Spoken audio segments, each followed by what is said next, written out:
The deepening influence of Confucianism in Korea during the Yi or Choson dynasty gave rise to an official or upper and higher culture that was monopolized and available by and to the social elites in Korea, especially the Yangban class. The members of the Yangban class studied Confucian texts in preparation to pass the Confucian examination. They also wrote in Chinese language, and they read the Confucian texts written in the original Chinese language. This was something that was beyond the reach of the common people in Korean society. In due time, a parallel culture had emerged in Korean society. On the one hand, there was this upper and official culture characterized by the Chinese writing language, Confucian texts, Confucian examinations, and the monopoly of this culture by the Yangban class. On the other hand, there was this vernacular culture and vernacular language that wasn't represented in any form of writing characters or scripts. The Chinese language and the Korean language were two totally different languages that belonged to different linguistic families. So the Chinese writing system or the Chinese characters couldn't be used to represent the sound and the words in the vernacular language of Korea, a vernacular language that was used both by the common people and the social elites. Under these circumstances, to enhance the cultural identity of Korea during the Yi or Choson dynasty, while advocating and promoting new Confucianism as a state ideology in Korea, the rulers of Yi dynasty also made very serious efforts to promote the native elements of a Korean culture, to enhance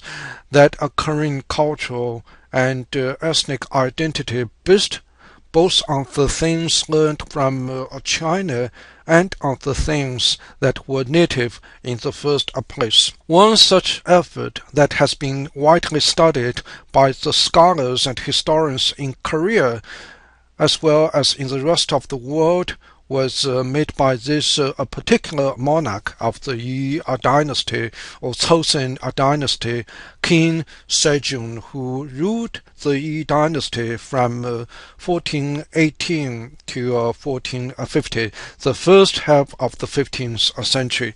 One of the most dramatic reforms initiated and carried out by King Sejong and his dynastic administration during this period of time was to create a new writing system, was to create a new phonetic system that could provide a tool to the Korean people to write the vernacular but spoken language.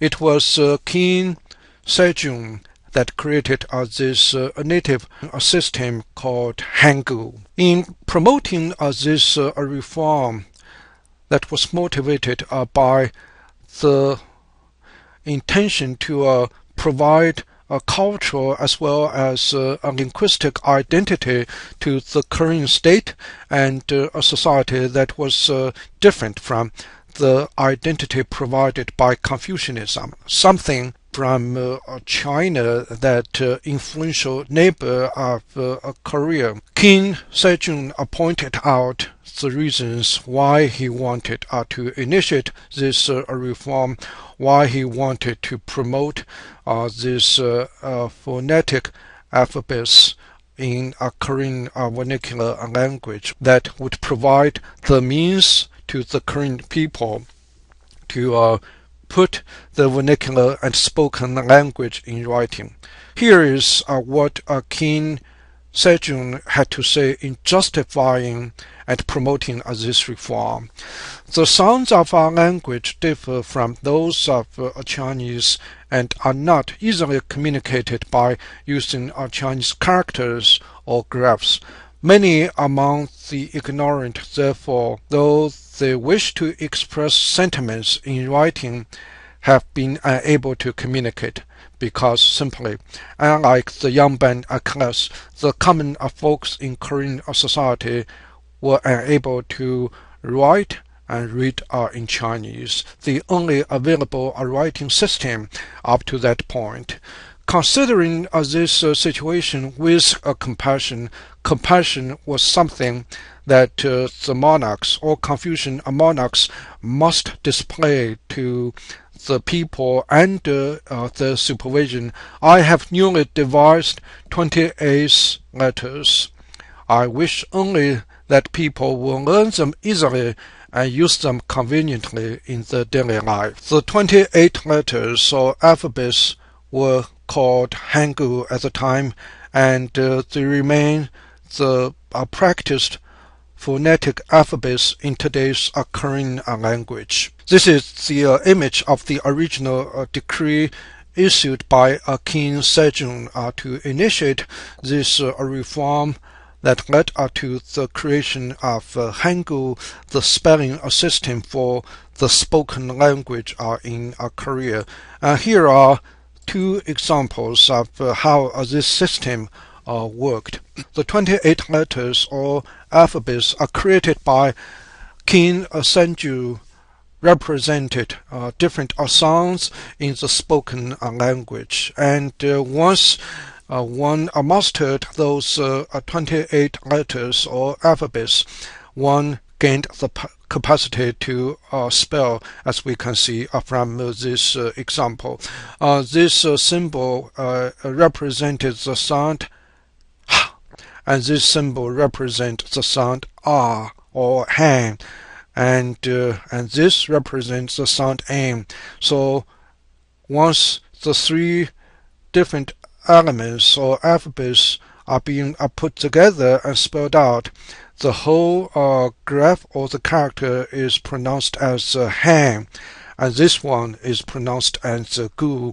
The name for the new alphabetic phonetic system are created by King Sejong in the first half of the 15th century as an effort to enhance the native elements in the Korean culture or Korean cultural identity. Understandably, this reform is glorified and celebrated in Korea, especially South Korea, a nation that is very nationalistic.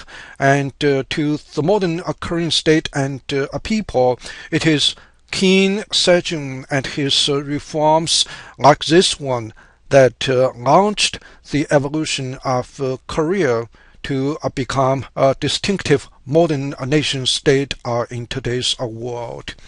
A massive museum was constructed in the capital city of South Korea, Seoul, to commemorate this reform and the contribution made by King Sejong to the consolidation of Korean cultural identity based on the new writing system that was implemented to enhance the unique cultural identity of Korean state and society, are just a cause to celebrate in a modern era of nationalism, are just a cause to celebrate in South Korea that is as nationalistic as any other modern nation states in today's world.